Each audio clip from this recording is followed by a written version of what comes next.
Assalamualaikum warahmatullahi wabarakatuh. Innal hamdalillah nahmaduhu wa nasta'inuhu wa nastaghfiruh wa na'udzu billahi min syururi anfusina wa min sayyiati a'malina. Man yahdihillahu fala mudhillalah wa man yudlil fala hadiyalah. Asyhadu an la ilaha illallah wahdahu la syarikalah wa asyhadu anna Muhammadan abduhu wa rasuluh. Ya ayyuhalladzina amanu taqullaha haqqa tuqatih wa la tamutunna illa wa antum muslimun. Ya ayuhan nasu taqu rabbakum walladzi khalaqakum min nafsin wahidah wa khalaqa minha zawjaha wa batha minhuma rijalan katsiran wa nisaa wattaqullaha alladzi tasaaluna bihi wal arham innallaha kana 'alaikum raqiba. Ya ayyuhalladzina amanu taqullaha wa qulu qawlan sadida yuslih lakum a'malakum wa yaghfir lakum dhunubakum wa may yuti'illaha wa rasulahu faqad faza fawzan 'azima. Saudaraku yang semoga Allah muliakan, tidak ada kata yang pantas untuk kita ucapkan pada kesempatan kali ini kecuali bersyukur kepada Allah Subhanahu wa taala atas segala nikmat dan karunia Allah berikan dan Allah limpahkan kepada kita. Nikmat yang begitu banyak. Di antaranya adalah nikmat taufik dan kekuatan sehingga kita bisa menjalani puasa hari ketiga ini dengan pertolongan Allah Subhanahu wa taala. Dan beberapa saat lagi insya Allah kita akan tutup dengan berbuka di hari yang ketiga ini biidznillah ta'ala. Oleh karena itu semoga Allah Subhanahu wa taala menerima puasa kita dan menerima amal ibadah kita, dan semoga Allah Subhanahu wa taala meningkatkan iman dan ketakwaan kita, amin ya rabbal alamin. Sebagaimana salawat dan salam semoga senantiasa tercurahkan kepada Nabi kita Muhammadin sallallahu alaihi wasallam beserta para keluarga, para sahabat, dan orang-orang yang istiqomah berjalan di bawah naungan sunnah beliau sampai hari kiamat kelak. Hadirin yang Allah muliakan, selanjutnya marilah kita meminta kepada Allah Subhanahu wa taala ilmu yang bermanfaat dan dijauhkan dari dan dilindungi dari ilmu yang tidak bermanfaat. Allahumma inna nas'aluka ilman nafi'a wa na'udzubika min ilmin la yanfa'. Ya Allah, berikanlah kami ilmu yang bermanfaat dan jauhkanlah kami dari ilmu yang tidak bermanfaat. Dan saudaraku yang Allah muliakan, setelah kita membahas tentang isti'adzah atau ta'awudz, mengucapkan a'udzubillahi minasyaitonir rajim, sebelum kita membaca Al-Quranul Karim sebagaimana perintah Allah Subhanahu wa taala, fa idza qara'tal Qur'an fasta'idz billahi minasyaitonir rajim, maka apabila engkau akan membaca Al-Quranul Karim, maka memintalah perlindungan kepada Allah dari syaitan yang terkutuk. Setelah kita mengkaji tentang beberapa hal penting dari isti'adzah, maka tibalah saatnya kita berusaha berinteraksi dengan Al-Quranul Karim dengan segala keterbatasan dan kekurangan kita, meminta pertolongan kepada Allah agar Allah mudahkan kita untuk bisa mengambil hikmah, bisa meresapi dan bisa mengamalkan firman-firmannya. Dan para ulama kita, saudaraku, sangat memberikan perhatian terhadap Al-Quranul Karim. Bagaimana tidak? Apalagi di bulan Ramadan. Bukankah nabinya dan nabi kita semua mempelajari Al-Quranul Karim setiap hari, lebih tepatnya setiap malam bersama malaikat Jibril, manusia terbaik dan malaikat terbaik, meluangkan waktunya setiap hari mempelajari ayat-ayat Al-Quranul Karim sebagaimana hadis yang dikeluarkan Imam Bukhari. Lalu bagaimana kita yang masih tertatih-tatih berusaha menjadi orang baik, nabi yang terbaik dan malaikat yang terbaik itu masih mempelajari Al-Quranul Karim? Sekali lagi, bagaimana dengan kita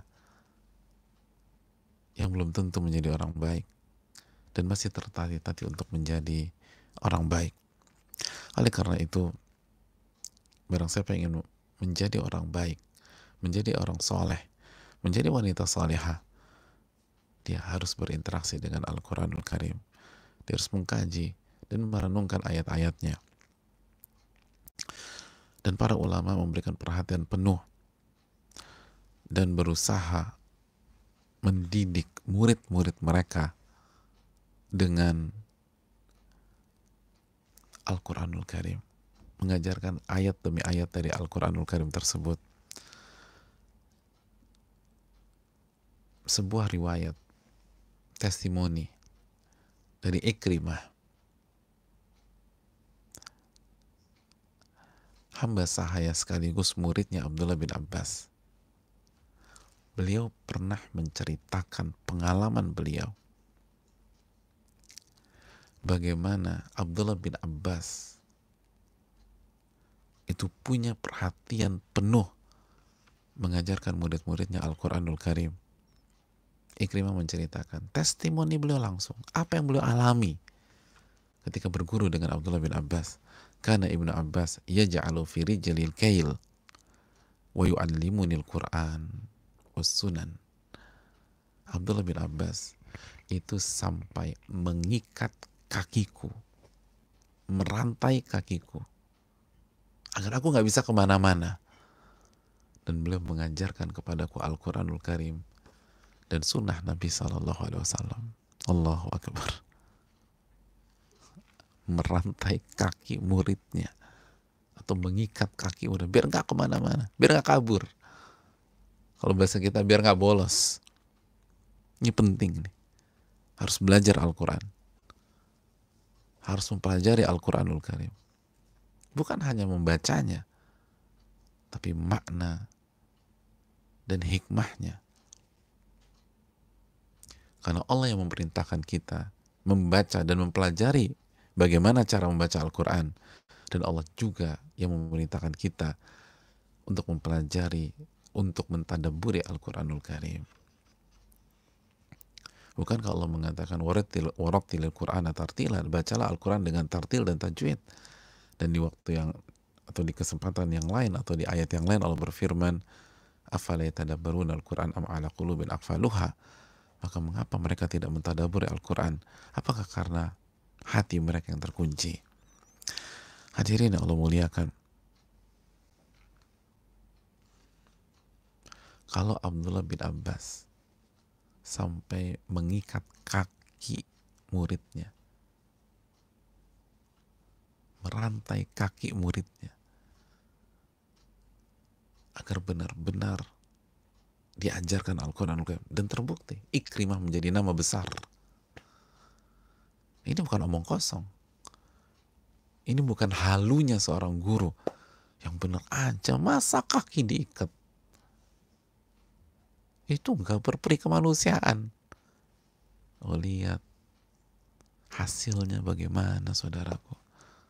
Ikrimah dari awalnya budak hamba sahaya, menjadi nama besar di dalam Islam. Nama beliau selalu menghiasi lisan ulama-ulama tafsir kita.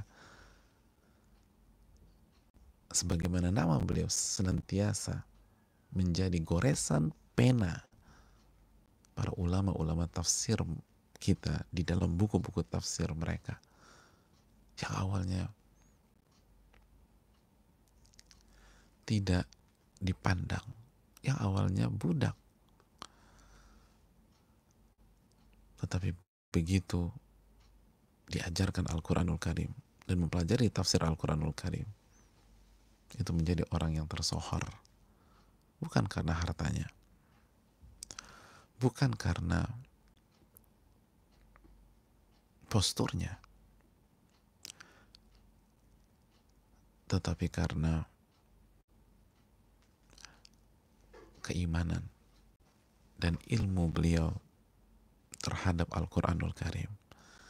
Tidak heran, bukankah saudaraku yang Allah muliakan,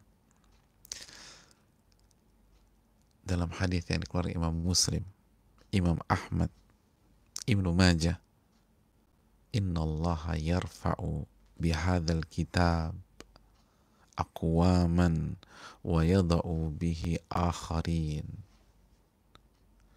Sesungguhnya Allah Subhanahu wa taala mengangkat sebagian kaum dengan Al-Quran ini, dan Allah menjatuhkan kaum-kaum yang lain pun dengan Al-Quran ini.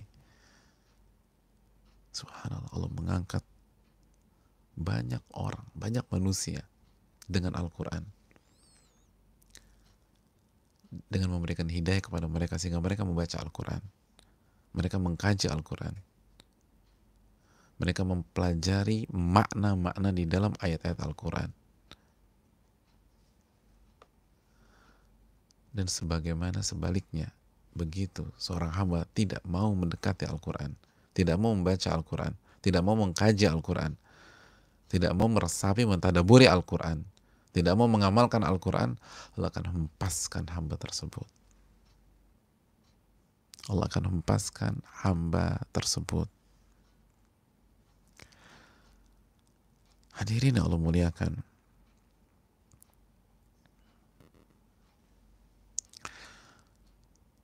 jadi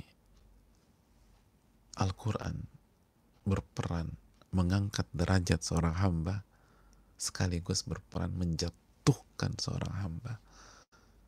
Al-Quran akan mengangkat derajat atau Al-Quran akan membuat Allah mengangkat derajat seorang hamba yang membacanya, yang mentadaburinya, yang punya waktu untuk duduk di kajian, mempelajari tafsirnya, mempelajari maknanya. Sebagaimana Al-Quran membuat Allah menjatuhkan seorang hamba yang gak punya waktu untuk mengkaji Al-Quran, yang gak punya waktu untuk kekajian, mempelajari ayat-ayat Al-Quranul Karim, mentadaburi dan mengamalkan, membacanya. Jangankan mengamalkan, membacanya aja enggak. Lihat bagaimana luar biasanya kitab ini, kitab suci yang Allah turunkan kepada Nabi kita Sallallahu Alaihi Wasallam. Oleh karena itu,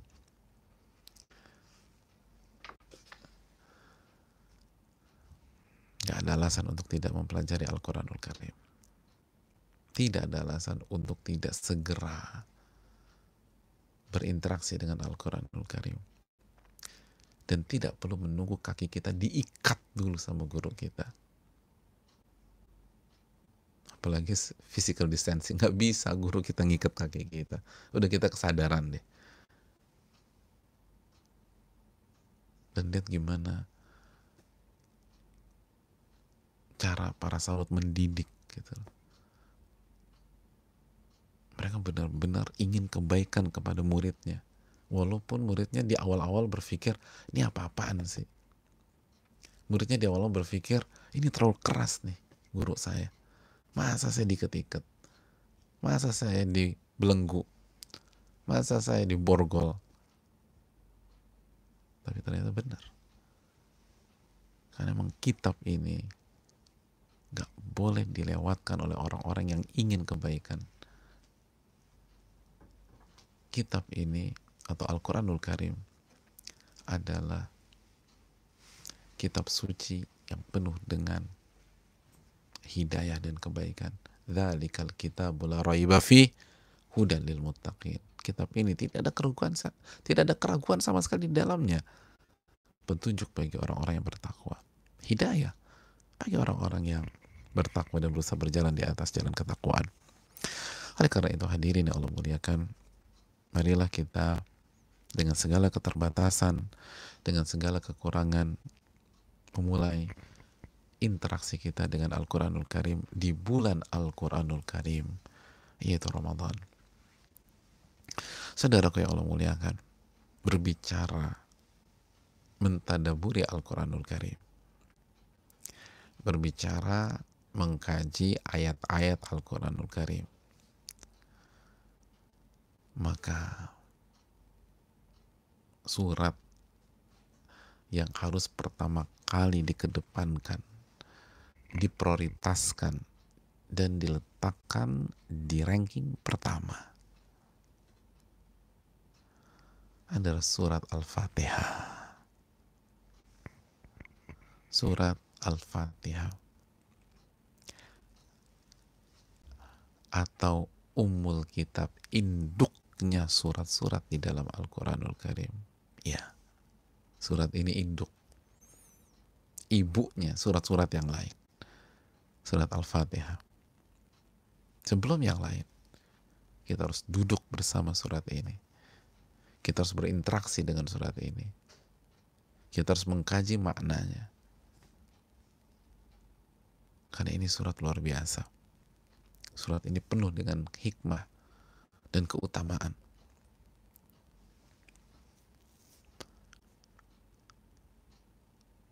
Oleh karena itu, dengan meminta pertolongan dan taufik dari Allah, kita akan bersama dengan surat Al-Fatihah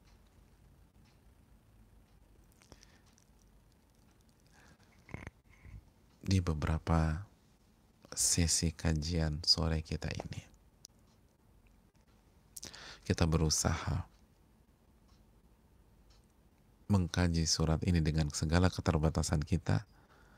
Kita berusaha mengkaji tidak secara komprehensif dan menyeluruh, sehingga kita menghabiskan banyak waktu, tapi juga kita tidak mengkaji secara selewat begitu aja. Akhirnya hikmahnya tidak bisa direnungkan dan hambar, dan walaupun sudah selesai, ketika dibaca tetap tidak mendapatkan rasa dan keindahannya. Oleh karena itu, kita meminta pertolongan kepada Allah, semoga kita bisa mengkaji surat ini secara singkat, padat, tidak panjang, tapi juga tidak selewat begitu aja. Saudaraku yang Allah muliakan, pembahasan yang pertama,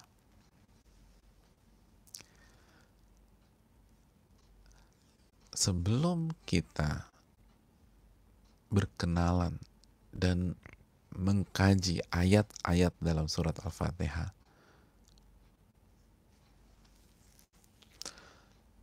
rasanya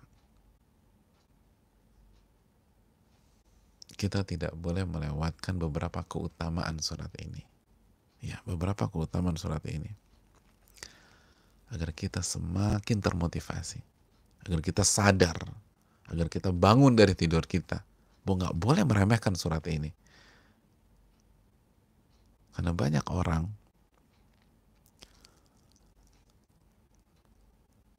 karena sudah sering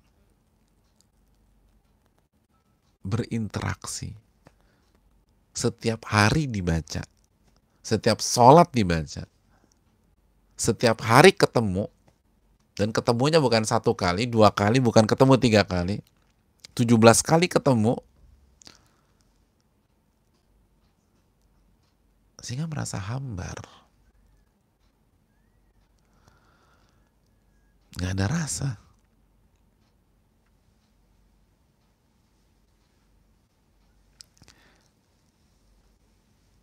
Dan uniknya, merasa udah kenal deket, padahal nggak pernah mengkaji, nggak pernah mempelajari di surat, tapi merasa udah kenal deket. Kenapa? Tiap hari ketemu gua. Ya, Anda ketemu tiap hari, tapi Anda sudah mengerti. Oleh karena itu, saudaraku yang Allah muliakan, keutamaan yang pertama,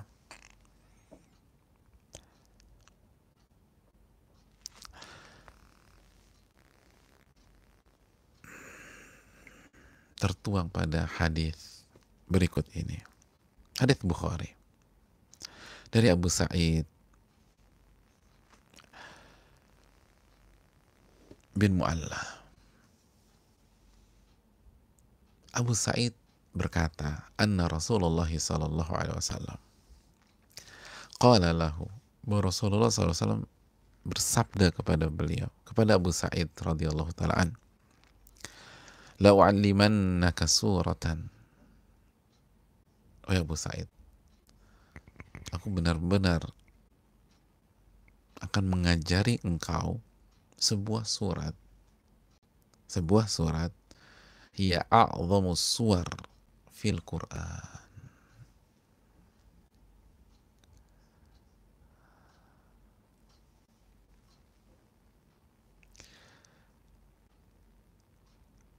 dia atau surat ini adalah surat terbesar di dalam Al-Quranul Karim, surat teragung di dalam Al-Quranul Karim, surat terbaik di dalam Al-Quranul Karim, a'zamus suwar fil Quran.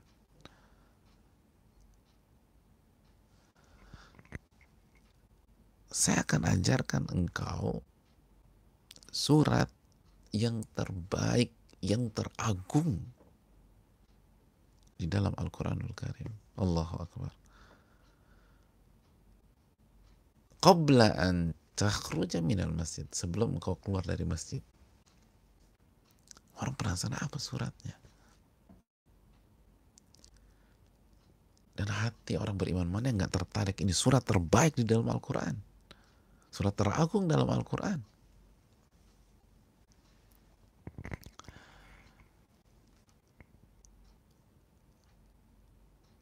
Kalau ayat-ayat Al-Quran adalah obat, adalah hidayah, adalah rahmat, wa nunazzilu minal Quran ma huwa shifa' wa rahmatun lil mu'minin, dan kami turunkan dari Al-Quran ayat-ayat yang berfungsi sebagai obat untuk menyembuhkan, rahmat, kasih sayang bagi orang-orang beriman. Lalu bagaimana dengan surat teragungnya? Bagaimana dengan surat teragungnya? Hadirin yang Allah muliakan,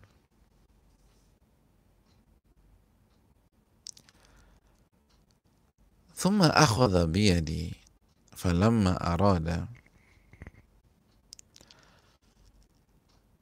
an yakhruja qultu lahu. Hadirin yang Allah muliakan, lalu singkat cerita, ketika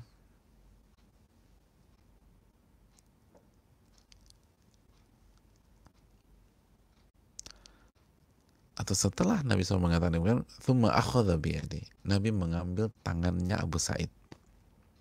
Falamma arada an yakhruja qultu lahu. Lalu ketika Abu Sa'id ingin keluar, jadi dibawa dulu sama Nabi, terus mereka mungkin ada aktivitas, dan begitu Abu Sa'id ingin pamit keluar dari masjid, qultu lahu, aku bilang kepada Rasul SAW, alam taqul lau alimannaka suratan hiya a'zam suratin min fil Quran. Wahai Rasul, bukankah engkau berapa waktu yang lalu mengatakan bahwa aku akan mengajarkan engkau sebuah surat hiya a'zam suratin fil Quran, dan surat itu surat yang teragung di dalam Al-Quran. Lihat para sahabat ya. Jadi Nabi kan bilang, saya akan ajarkan engkau surat teragung di dalam Al-Quran sebelum engkau keluar dari masjid ini. Terus dibawa deh tangan, dipegang tangan, dibawa. Ada kegiatan segala macam. Begitu udah selesai, Abu Sa'id mau keluar, diingetin, ya Rasul, bukankah engkau tadi bilang mau ngajarin aku surat teragung dalam Al-Quran? Masya Allah. Kalau sebagian orang sekarang buru-buru kabur, sebelum kajian kita keluar duluan, kan gitu kan. Sebelum mulai kita keluar duluan dari masjid. Nanti kalau udah mulai kajian susah keluarnya. Kalau sudah mulai kajian ribet, apalagi kita di saf pertama, udah deh, keluar. Ini sahabat semangat untuk ilmu. Sebelumnya dikasih tahu, saya akan ajarkan engkau surat, diingetin, katanya mau ngajarin saya surat, gitu jamaah. Jadi semangat. Mohon maaf Ustadz, katanya mau nerangin saya sebuah ayat, silakan, gitu, diingetin. Bukan kalau guru lupa, alhamdulillah, gurunya lupa, alhamdulillah, berkah lagi, guru lupa berkah. Musibah, awalnya kita mau dapat ilmu nggak jadi dapat ilmu. Dan semangat mereka dalam belajar, thalabul ilm, ini yang harus kita tiru, karena ini sangat prestisius. surat teragung. Qal, maka Rasulullah SAW menjawab, Alhamdulillahi Rabbil Alamin, hiya sab'ul mathani wal Qur'anul azim alladhi utituhu. Maka Rasulullah SAW bersabda, Alhamdulillahi Rabbil Alamin, surat Al-Fatihah, dia adalah 7 al-mathani,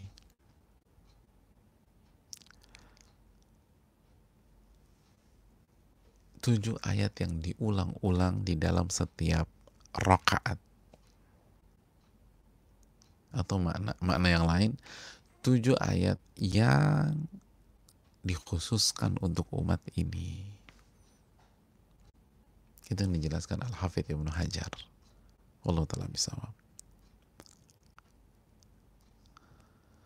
Surat Al-Fatihah itu surat teragung di dalam Al-Quran. Surat teragung di dalam Al-Quran, Al-Fatihah. Maka mungkinkah kita melewatkan Al-Fatihah ketika kita membahas tafsir surat-surat Al-Quran, sedangkan Al-Fatihah adalah surat teragung di dalam Al-Quranul Karim. Ini surat terbaik. Jadi jangan minder. Ada sebagian orang baru masuk Islam, 2 bulan masuk Islam, ketika ditanya, udah hafal surat apa aja? Aduh, aku sedih, baru Al-Fatihah. Wah, Al-Fatihah bukan baru itu. Itu surat teragung dalam Al-Quran.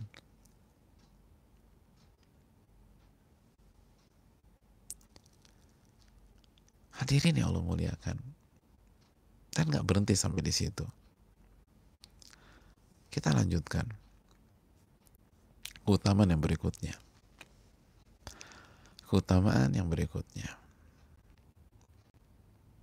Dari Abdullah bin Abbas. Qal, beliau menyatakan, Bainama Jibril qa'idun 'inda Nabi sallallahu alaihi wasallam. Ketika Jibril duduk di sisi Rasul sallallahu alaihi wasallam, sami'a naqidan min fawqihi fa rafa'a ra'sah.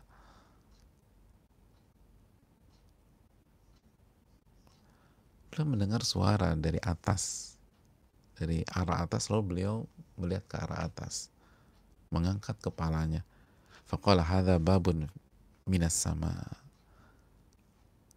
Lalu dijelaskan, itu pintu dari langit. Futihal yaum lam yuftah qat illa yaum. Itu pintu dibuka hari ini dan tidak akan dibuka lagi kecuali hari ini. Makanya jangan langsung diamalin. Mana Pak Ustadz? Nggak ada. Udah, hanya hari itu aja. Hanya hari itu. Hari ini nggak ada. Jadi jangan yang di atas aneh genteng Ustadz. Ya apalagi genteng.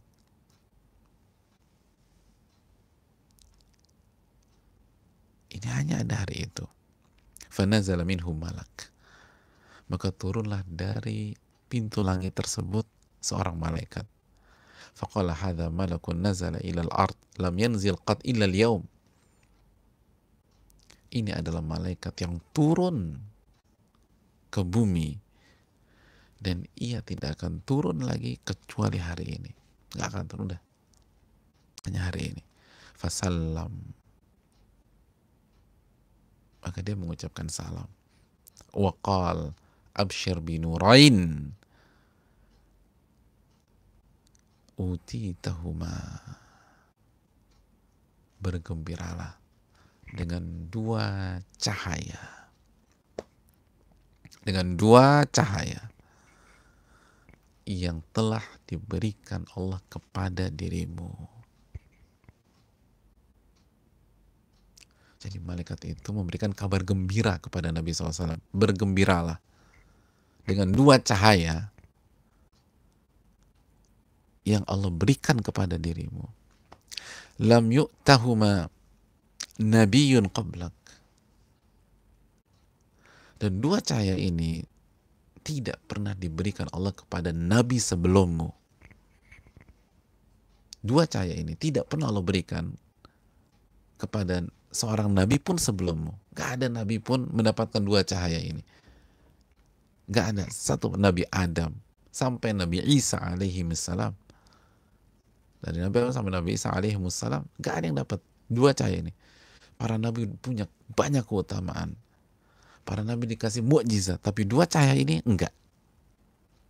Subhanallah. Ini hanya untuk Rasul sallallahu alaihi wasallam.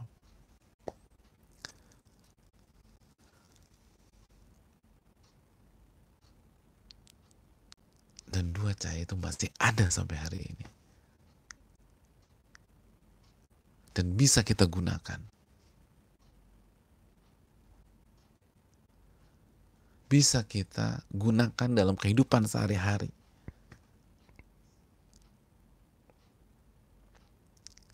Nggak perlu baterai, nggak perlu listrik, nggak perlu token. Subhanallah. Karena dua cahaya itu apa?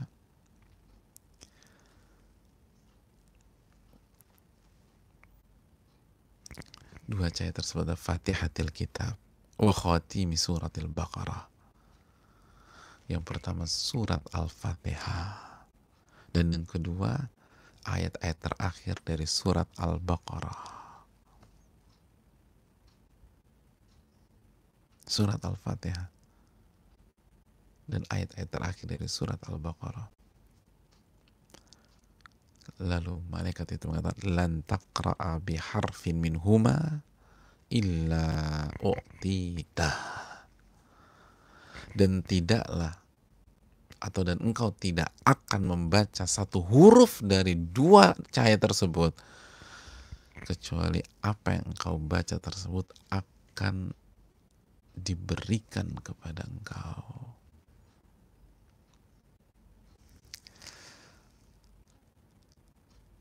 Hadirin yang Allah muliakan,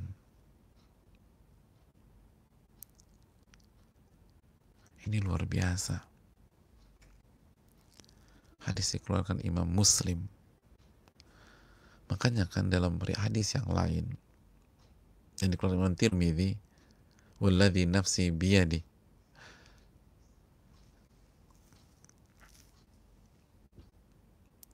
demi jiwaku yang berada dalam genggamannya,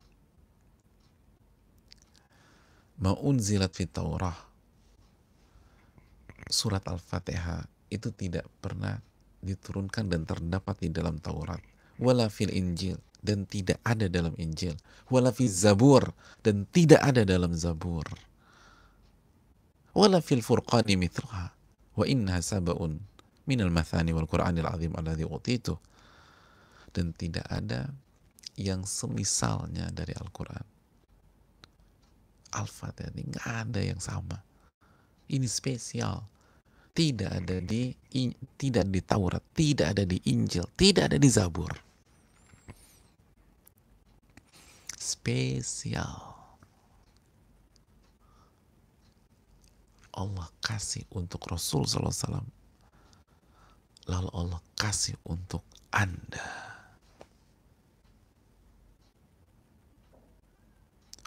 Bahkan nabi-nabi yang lain pun gak dapat.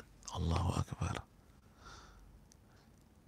Sedangkan kita baca 17 kali sehari, tapi hambar. Allahu Akbar. Nabi Daud gak dapat ini. Nabi Musa gak dapat. Nabi Isa gak dapat. Bayangkan. Nabi Daud gak dapat. Nabi Musa gak dapat. Nabi Isa gak dapat. Kita 17 kali sehari, tapi hambar.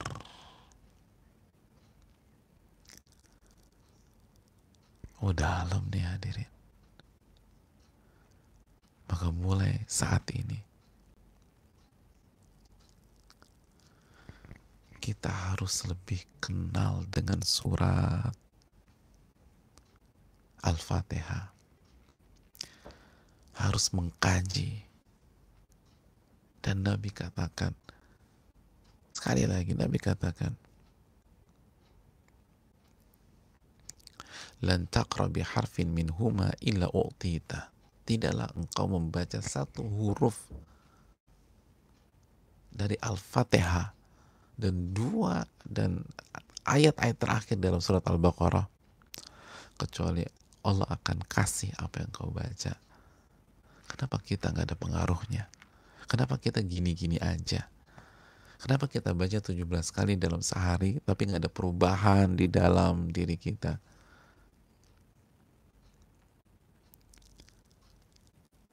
Karena kita tidak mengerti apa yang kita baca. Kita baca dengan lisan, bukan dengan hati. Dan inilah yang selalu kita ulang-ulang. Wa'lamu annallaha la yastajibu du'aan min qalbin ghafirin lahin. Dan ketahuilah Allah nggak akan terima. Allah nggak akan terima doa yang dipanjatkan dari hati yang lalai dan tidak fokus. Dan di dalam Al-Fatihah ada doa yang sangat luar biasa. Kita akan bahas nanti doanya insyaallah ta'ala. Tapi kenapa nggak ada perubahan? Gitu-gitu aja hidup kita. Tetap cuek. Tetap nggak peduli. Tetap hanya kasih sisa untuk Allah dan Rasulnya. Sholat. Tapi habis sholat udah gitu-gitu lagi.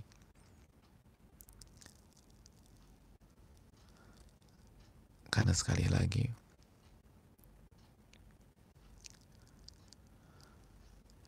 kita tidak membacanya dengan hati. Hati kita lalai. Selama ini kita baca Al-Fatihah hanya dengan lisan. Illa man rahimah rabbuh, kecuali yang dirahmati oleh Allah. Saya tidak katakan semua, ada. Tapi berapa persen?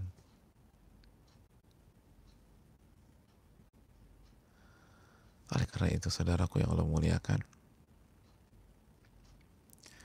semoga Allah Subhanahu wa ta'ala memberikan taufik kepada kita untuk bisa menyelami surat yang paling agung di dalam Al-Quran. Surat yang tidak pernah ada di Taurat, di Injil, di Zabur. Surat yang merupakan cahaya.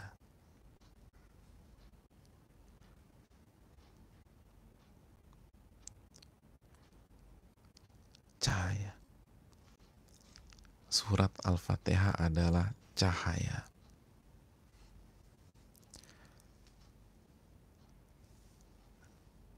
Cahaya. Tapi kenapa hidup kita selalu dinaungi oleh awan hitam tebal? Kenapa suasana hati kita selalu gelap? Padahal 17 kali kita baca. Dan Nabi yang mengatakan cahaya. Kenapa? Walaupun kita sholat di hari-hari ini, kita baca Al-Fatihah di hari-hari ini, kita tetap bingung mau ngapain di hari-hari ini. Kita tetap galau. Kita nggak tahu arah. Padahal ada cahaya. Cahaya. Bukankah fungsi besar cahaya sehingga kita bisa melihat kehidupan? Dan itu memudahkan kita untuk melangkah ke depan. Tapi kenapa itu tidak terjadi pada diri kita? Lagi-lagi, ternyata selama ini kita hanya baca dengan lisan. Tidak membacanya dengan pentadaburan dan dengan hati kita.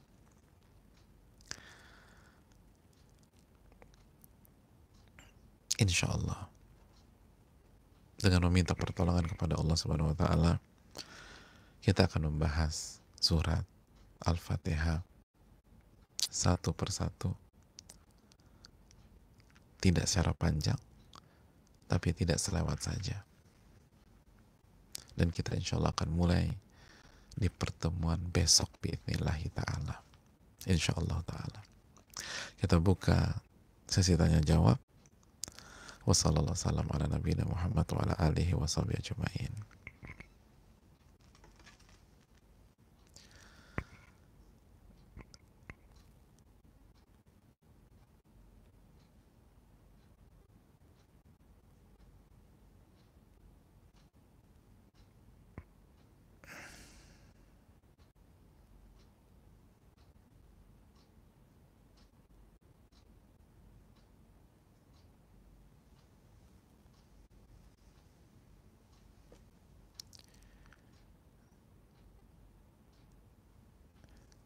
Assalamualaikum warahmatullahi wabarakatuh. Waalaikumsalam warahmatullahi wabarakatuh. Ini Ramadan pertama saya sebagai seorang mu'alaf. Sedih sekali rasanya saya tidak bisa datang ke masjid dan sendirian di kos-kosan. Qadarullah saya baru saja selesai ujian Iqra 1, Ustadz. Tapi saya belum bisa baca Al-Quran. Apa ada amalan yang lain yang bisa saya kerjakan agar saya mendapatkan pahala membaca Al-Quranul Karim? Karena qadarullah saya tidak bisa ikut proyek belajar tahsin online selama Ramadan dengan Muhajir karena masih kerja. Jazakallahu khairan. Ya, terima kasih jazakallahu khairan atas pertanyaannya. Yang pertama, sebuah kebahagiaan bisa bersua kembali, dan sebuah kebahagiaan mengetahui beliau semangat dalam mempelajari Islam dan mempelajari Al-Quranul Karim. Ujian Iqra 1 itu sesuatu loh bagi orang yang baru saja masuk Islam. Jadi jangan putus asa, tetap semangat, lanjut lagi jilid 2, jilid 3, dan seterusnya. Insya Allah bisa. Dan sekali lagi, proses belajar secara umum yang paling susah di fase awal. Jadi kalau kita udah bisa lewatin jilid 1, insya Allah jilid-jilid ke berikutnya akan lebih mudah. Karena kita butuh adaptasi. Itu yang paling susah biasanya di fase-fase awal. Minta pertolongan kepada Allah. Minta pertolongan kepada Allah. Ihris ala ma yanfa'uk. Bersungguh-sungguhlah dalam mengejar apa yang bermanfaat bagi Anda. Jadi ini udah benar, belajar baca Al-Quran udah benar deh. Bersungguh-sungguh. Wasta'in billah, minta pertolongan kepada Allah. Minta pertolongan kepada Allah. Dan jangan lemah, jangan mundur, jangan down, maju terus. Lalu yang kedua, adapun tentang sedih ke masjid sudah kita bahas. Dan kajian tadi pagi ya, coba ingat lagi kajian tadi pagi di Riyadhus Shalihin, dan kalau belum bisa ikuti kajiannya. Kita jelaskan bagaimana ucapan Al-Imam An-Nawawi rahimahullah bahwa sedih karena tidak bisa beramal karena alasan syar'i atau alasan yang dibenarkan oleh syar'i, seperti hari ini pandemi dan seterusnya, maka itu justru menambah pahala kita di sisi Allah. Kathura thawabuh, kata Imam Nawawi. Justru itu membuat kita semakin mendapatkan pahala. Jadi beruntunglah ketika ada kesedihan, karena itu membuat kita semakin dapat pahala. Tapi jangan meliputi seluruh hati kita dengan kesedihan. Jangan. Karena itu akhirnya nggak produktif. Karena di saat ada halangan, Allah bukakan banyak pintu-pintu kebaikan di waktu ini. Maka layakkah kita merespon berbagai macam pintu kebaikan yang Allah berikan hanya dengan bersedih? Enggak. Fa inna ma'al usri yusra. Sesungguhnya bersama dengan satu kesulitan ada berbagai kemudahan. Maka langsung lihat amalan-amalan yang lain. Dan telah kita sampaikan di beberapa pertemuan yang lalu,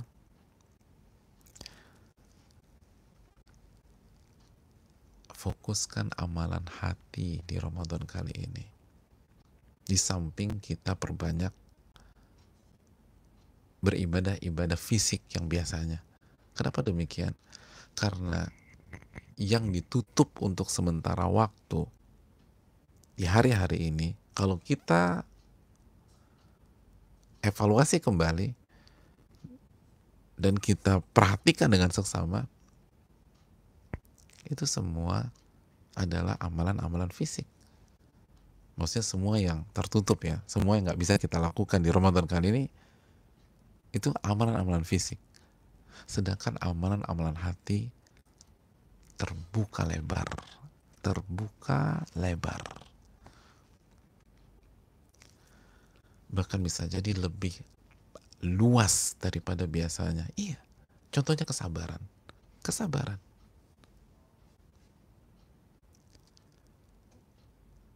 Banyak orang benar-benar merasakan bahwa Ramadan kali ini itu harus dilewati dengan kesabaran, dengan porsi yang jauh lebih besar daripada kesabaran di Ramadan tahun-tahun lalu. Dengan porsi kesabaran jauh lebih besar dari tahun-tahun lalu. Kenapa? Karena tahun ini misalnya dia di PHK. Tahun ini misalnya dia dirumahkan.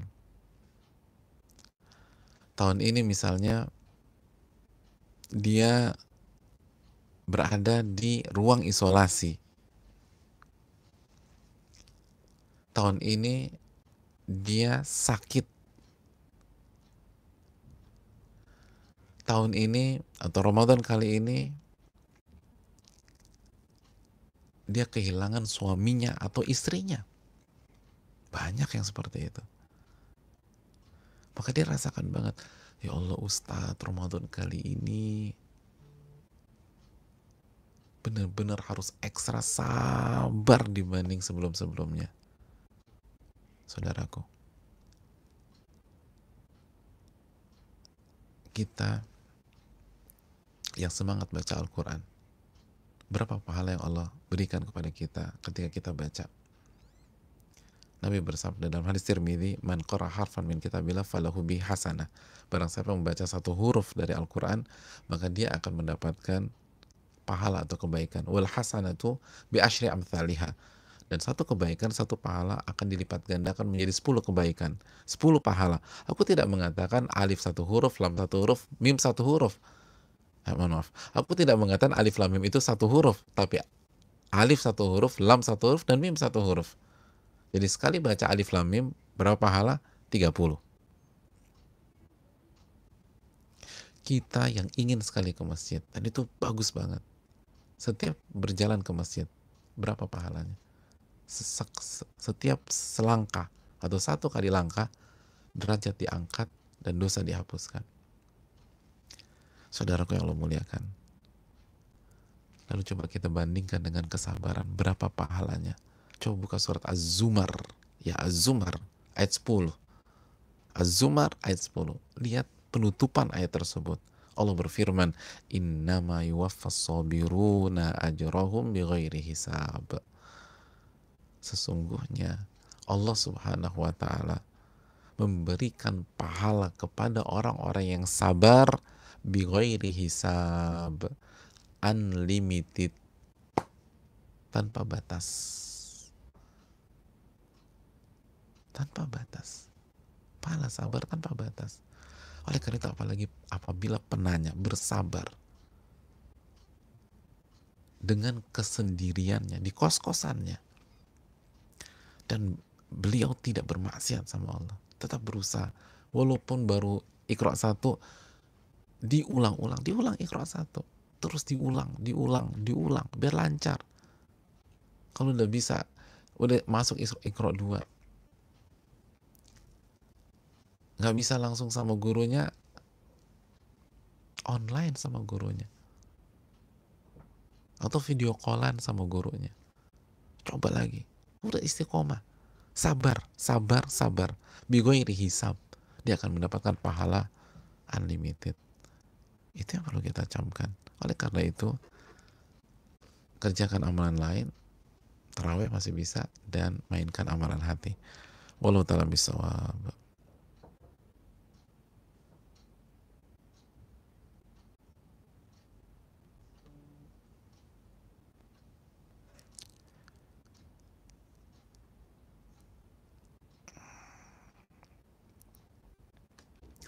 Assalamualaikum, Waalaikumsalam. Mau tanya, kenapa surat Al-Fatihah disebut sebagai induknya surat dalam Al-Quranul Karim?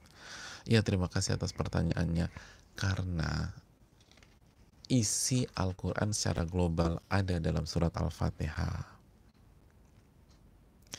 Isi Al-Quran secara global ada di dalam Al-Fatihah. Isi Al-Quran secara global ada dalam Al-Fatihah. Itulah mengapa kenapa surat ini dinamakan Ummul Kitab, induknya Al-Quran, sebagaimana ada dalam riwayat Al-Bukhari dan lain-lain. Wallahu ta'ala alam bisawab.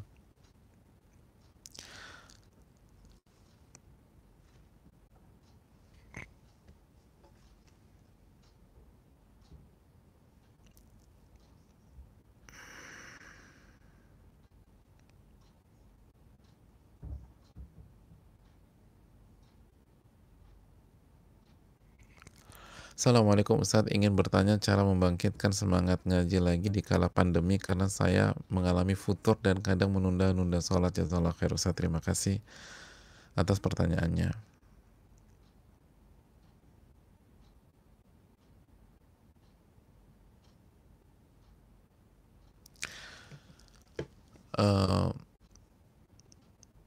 Dipaksa, dilawan, tapi minta pertolongan kepada Allah dulu. Wasta'in billah, minta pertolongan kepada Allah. Setelah minta pertolongan kepada Allah, paksa diri kita untuk ngaji. Ikuti kajian live, ikuti kajian online. Harus dipaksa pertama kali. Kalau nggak, kita akan larut terus dalam keterpurukan. Lalu minta nasihat. Hubungi sahabat-sahabat kita yang berusaha menjaga kesolehan dan ketakwaan. Telepon, minta masukan, bicara sama mereka. Ini penting. Lalu baca Al-Qurannya, baca Al-Quran. Ini kitab hidayah. Allah berfirman dalam surat Al-Anfal ayat 2, innamal mu'minuna alladzina idza dzukirallahu wajilat qulubuhum wa idza tuliyat alaihim ayatuhu zadatuhum imana. Dan apabila ayat-ayat Allah dibacakan, imannya bertambah. Jadi kita harus baca, dengar murotal, baca, dan ikut kajian. Itu harga mati udah. Karena Allah mengatakan, begitu futur iman kita turun. Gimana kita naikin lagi? Wa idza tuliyat alaihim ayatuhu zadatuhum imana. Dan orang-orang beriman itu apabila Al-Quran dibacakan, kita baca, kita dengar sendiri apa yang kita baca, atau dengar murotal, dan juga yang sangat penting, ngaji, ikut kajian. Karena di kajian itu ayat yang dibaca zadatum imana, imannya akan bertambah kembali. Wallahu ta'ala bishawab.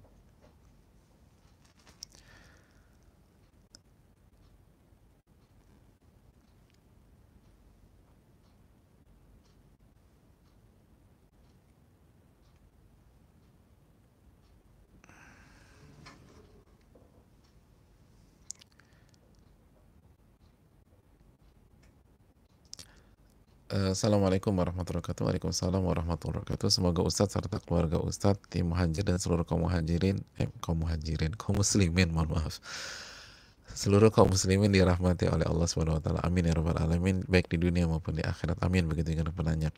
Ustadz, Anda sudah terbiasa dengan setelah membaca Al-Quran pasti juga membaca terjemahannya walaupun bukan tafsir.